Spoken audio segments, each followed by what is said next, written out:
Assalamualaikum warahmatullahi wabarakatuh. Selamat pagi dan salam sejahtera untuk kita semua. Adik-adik, di sini kami akan memberikan materi wawasan kebangsaan tentang radikalisme, ancaman dalam kehidupan berbangsa dan bernegara. Sebelumnya, mari kita sama-sama bersyukur kehadirat Allah Subhanahu wa Ta'ala, karena sampai detik ini, meskipun kita melaksanakan kegiatan wasbang secara virtual, tidak tatap muka langsung, tapi ini tidak mengurangi rasa syukur kita karena kita sampai saat ini, detik ini, masih bisa melaksanakan kegiatan atau aktivitas kita masing-masing. Yang kedua, sholawat beserta salam tetap kita haturkan kepada junjungan kita Nabi besar Muhammad SAW, karena atas bimbingan rahmat ridhonya ataupun perjuangan beliaunya sehingga kita sebagai umat muslim khususnya bisa merasakan akan nikmatnya iman dan Islam. Adik-adikku semuanya yang saya cintai, saya banggakan, di sini sebelum materi saya lanjutkan, alangkah lebih baiknya saya akan memperkenalkan diri. Nama saya Hadi Santoso, Letnan 1, Satuan Kodim 087404 Menganti, jabatan sehari-hari sebagai Bamin Wanwil. Untuk riwayat saya sebelumnya di sini pernah melaksanakan tugas di jajaran Kostrad, yaitu di Malang, terus melaksanakan penugasan di daerah Aceh. Kebetulan waktu itu saya melaksanakan penugasan sebelum terjadi tsunami sampai selesai tsunami. Jadi kurang lebih saya melaksanakan tugas di sana itu 16 bulan. Jadi banyak sekali lika-liku kehidupan jika kita bandingkan antara kehidupan kita di sini dengan daerah yang sedang melaksanakan konflik.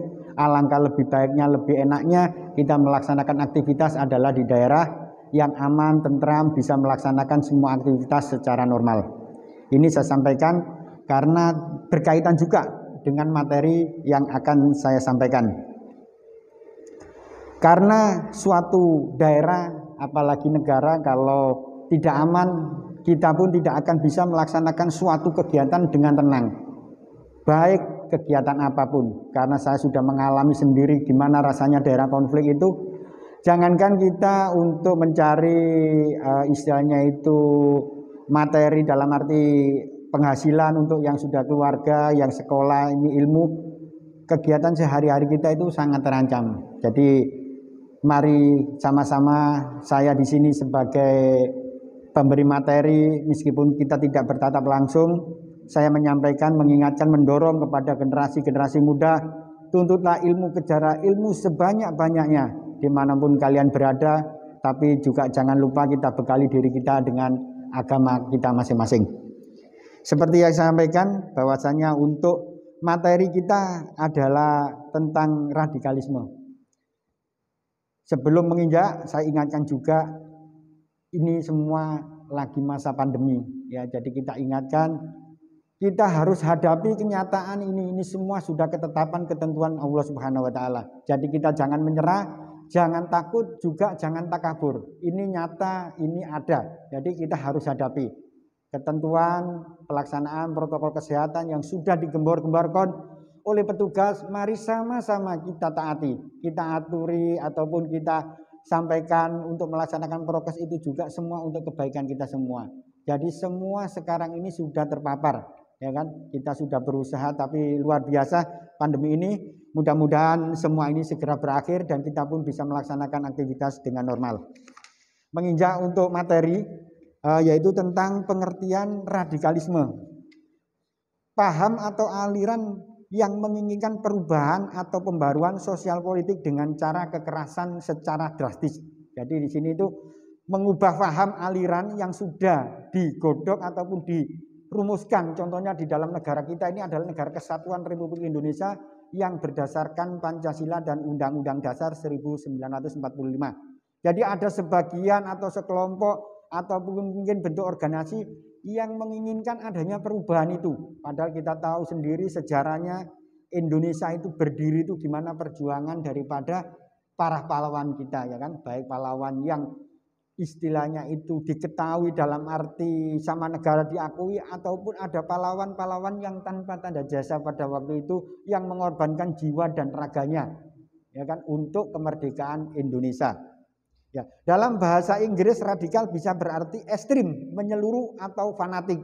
Radikalisme memiliki makna doktrin atau praktek penganut paham radikal atau ekstrim. Jadi doktrinnya itu sangat kuat, luar biasa sekali terhadap penganut paham radikal ini. Terus radikalisme tidak selalu berkaitan dengan agama, ya kan? Ini yang perlu kita garis bawahi. Sekarang ini kalau kita tahu, kita sadari, kita mau jujur dalam hati kita, seolah-olah, mohon maaf ini saya menyampaikan seadanya ataupun apa adanya, karena mungkin ini perlu saya sampaikan juga, ini tanggung jawab saya pertahankan, saya pertanggungjawabkan dunia akhirat.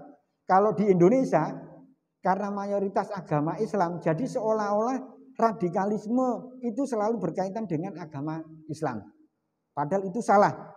Karena radikalisme itu, ya kan, tidak melihat semua agama. Karena fanatik yang berlebihan agama apapun itu sudah termasuk radikalisme. Kebetulan di Indonesia ini mayoritas penganutnya agama Islam, terus ada segelintir orang yang menginginkan adanya, mungkin contohnya nanti akan lebih luas saya sampaikan, negara Islam. Padahal kita tahu sebagai orang Muslim di dalam Al-Quran pun tidak memerintahkan Allah itu kita berdiri sebagai negara Muslim. Jadi kita harus hidup berdampingan dengan semua agama. Mereka berbuat sama kita, kita pun harus lebih baik sama mereka. Selagi kita sama-sama bisa melaksanakan ibadah tidak diganggu, mari kita laksanakan keyakinan masing-masing.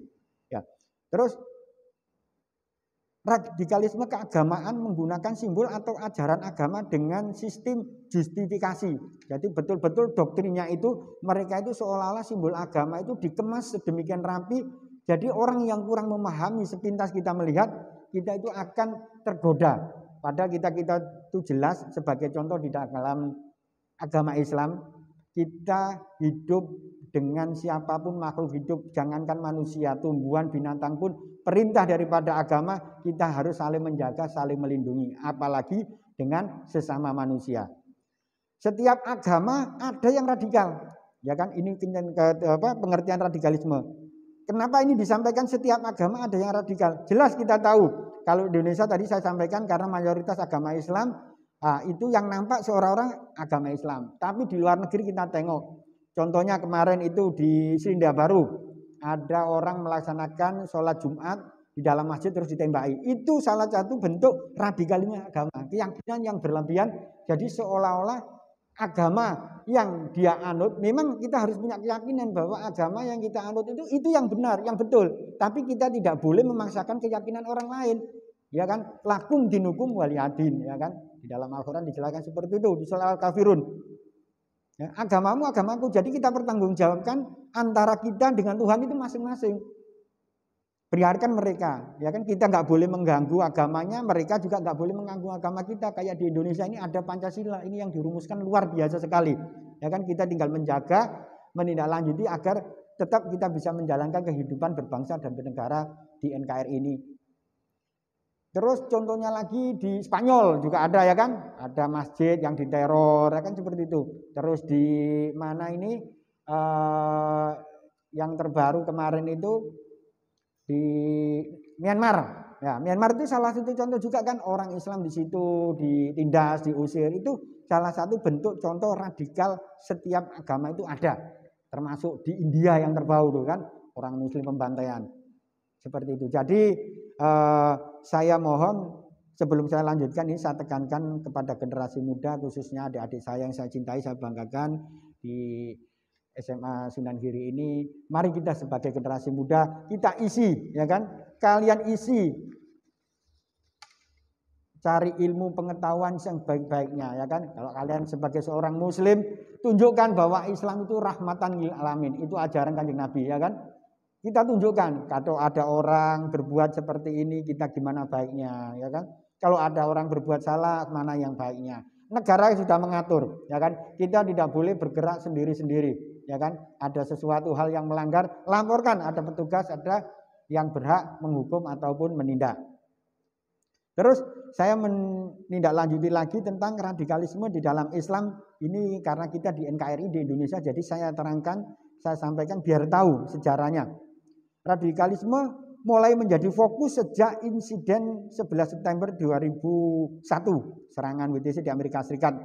Dua faktor yang menyebabkan radikalisme di dalam Islam. Yang pertama, tekanan yang mengancam eksistensi kelompok Islam tertentu, khususnya kasus di Timur Tengah, ya kan?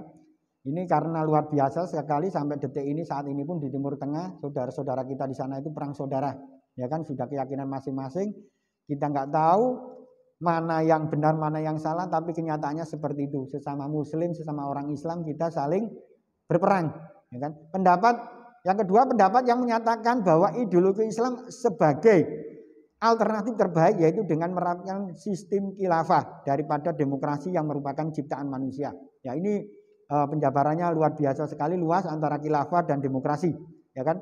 Kalau khilafah itu tentang pedoman yang diajarkan di dalam Islam, demokrasi sendiri itu adalah mencapai atau memutuskan suatu permasalahan atau suatu masalah itu dengan mufakat. Ya.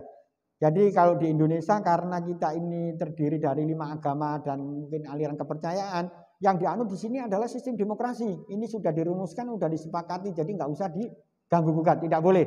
Jadi semuanya harus melalui mufakat, merupakan demokrasi, ya kan? Kita melaksanakan segala ketentuan ataupun peraturan hukum yang berlaku harus sesuai dengan Undang-Undang Dasar 1945. Saya lanjut, adik-adik.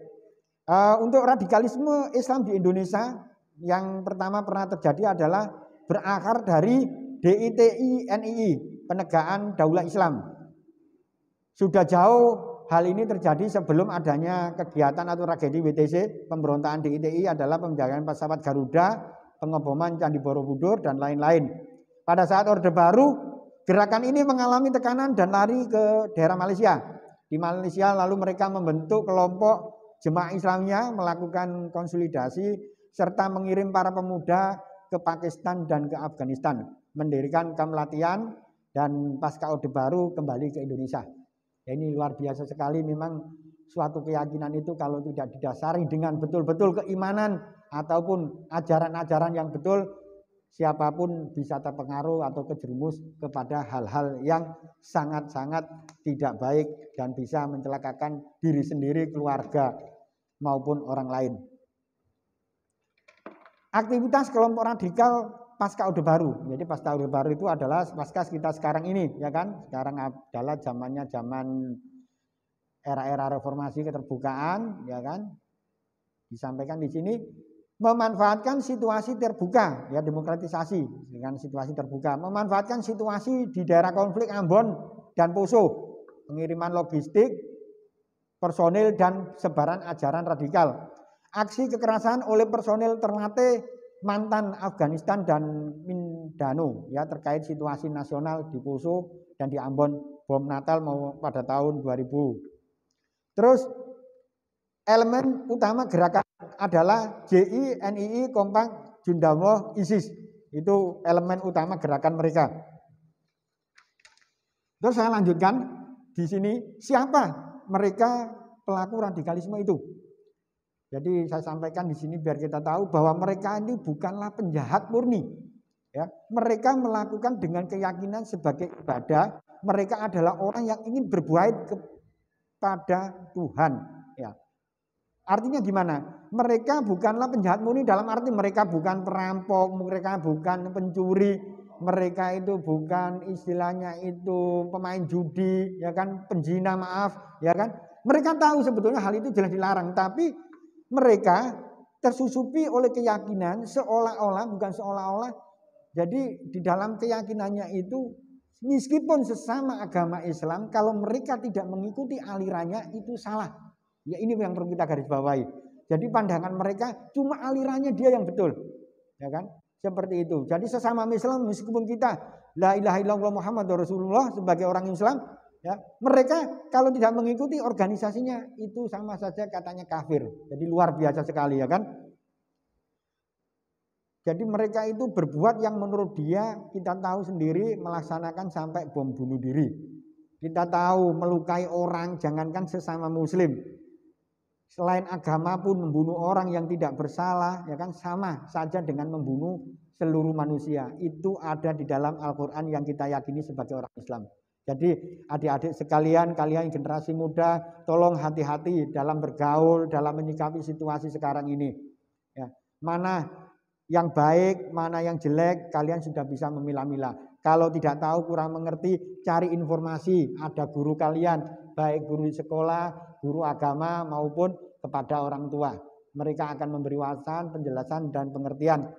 Jadi kalau kita sampai terjerumus di situ, semuanya kita anggap adalah salah, ya kan? Seolah-olah yang benar keyakinan kita. Padahal di dalam Muslim dulu, di dalam Islam ajarannya bunuh diri adalah dilarang. Itu hal yang sangat terkutuk sampai kapanpun akan ada di dalam neraka. Kita harus bisa memilahkan mana yang namanya jihad dan mana yang namanya pengorbanan yang sia-sia. Saya lanjutkan. Namun kejahatan yang telah mereka lakukan harus tetap dipertanggungjawabkan. Kesalahan atau kekeliruan harus diluruskan. Jadi maksudnya meskipun mereka itu saudara kita, mereka melakukan dengan keyakinan yang mereka anut, tapi kita harus menyampaikan ataupun negara harus memberitahu bahwa hukum ataupun konsekuensinya ada. Mereka harus sesuai dihukum, ya. Terus kita berikan pemahaman, kita kasih tahu, ya kan, bahwasanya doktrin mereka itu salah. Terus saya lanjutkan lagi. Bagaimana cara mencegahnya? Ini kita lanjutannya. Cara mencegahnya memperkenalkan ilmu pengetahuan dengan baik dan benar. Pengenalan tentang ilmu pengetahuan ini seharusnya sangat ditekankan kepada siapapun, terutama kepada generasi muda. Ya, jadi semuanya ini perlu ditekankan tentang pengetahuan daripada kegiatan radikalisme ini, khususnya kepada generasi muda kayak kalian-kalian ini.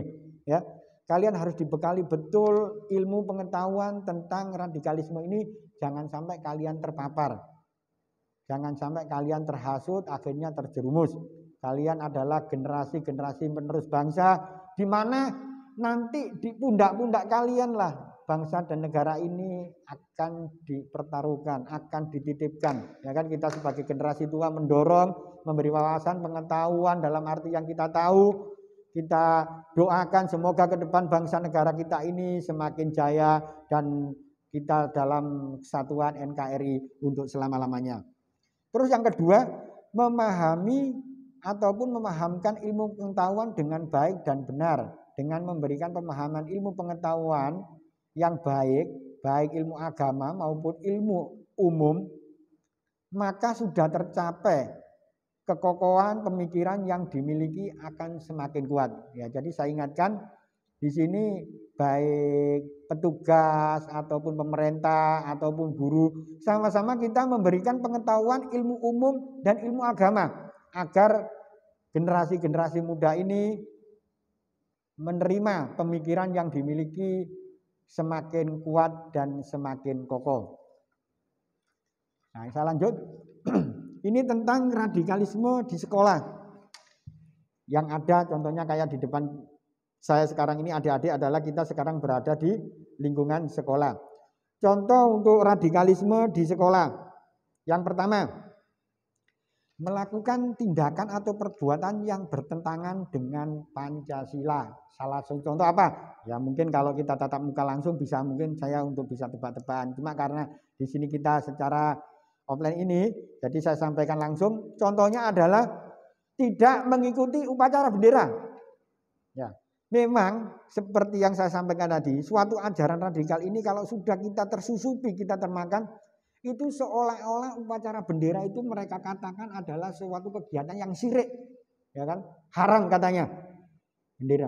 Padahal kita itu harus bisa memilah garis merah antara agama dan negara. Karena bendera, penghormatan itu bukan kita mengagungkan bendera itu melebihi daripada agama, nggak ada apa-apanya. Agama itu nggak bisa kita bandingkan dengan apapun, itu urusan kita dengan Allah. Jadi kita harus membedakan, bendera itu sebatas simbol negara kita, membedakan putih. Contohnya seperti itu kan. Di Arab ada lafalnya la ilaha illallah Muhammad Rasulullah, itu lafaz suatu negara atau simbol suatu negara. Jadi kita membedakan penghormatan kita kepada bendera pada saat merah putih itu bukan mengagung-agungkan melebihi bendera seolah-olah kita gini. Bukan. Jadi kita harus bisa memilahkan.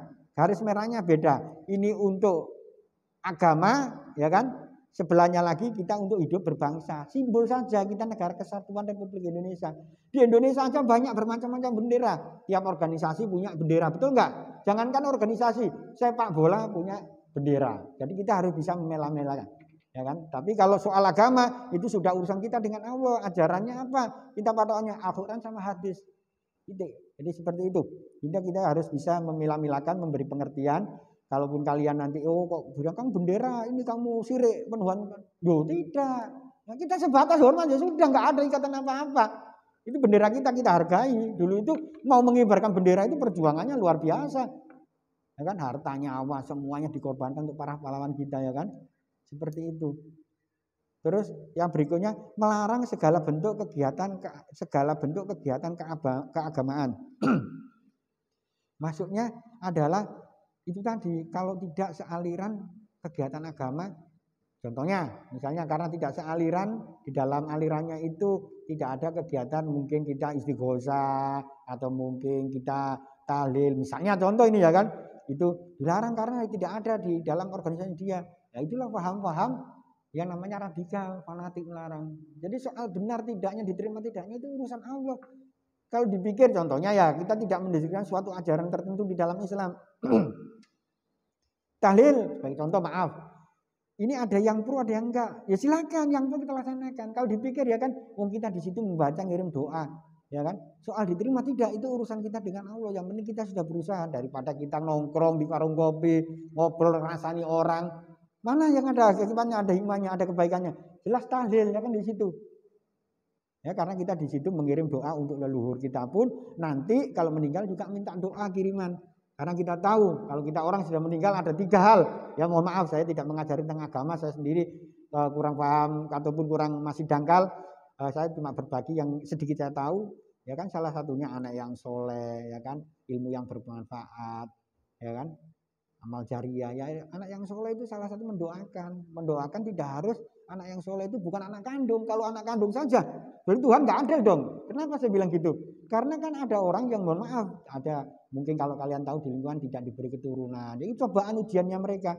Maksudnya anak soleh siapapun orang yang soleh tidak. Jadi Tuhan seperti disampaikan, siapapun berhak mendoakan. Makanya kayak kegiatan tahlil itu kita mendoakan, ya kan.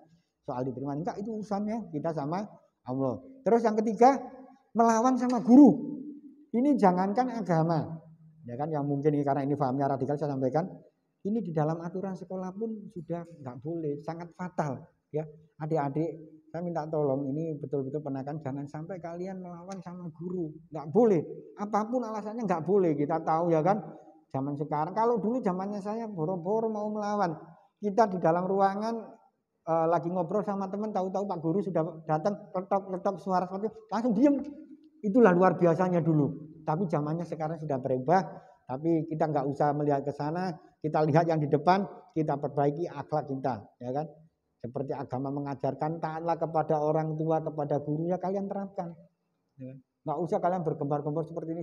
Ternyata kalian dalam kehidupan sehari-hari tidak hormat sama orang tua, tidak hormat sama guru, ya kan? Itu adalah contoh yang nggak baik. Terus yang berikutnya, radikalisme bisa masuk melalui beberapa hal. Nah, jadi dalam arti radikalisme itu bisa masuk ke sekolah melalui salah satunya adalah aktivitas pembelajaran lewat sosial media, ya kan? Kita salah dalam arti menyikapi perkembangan sosial media.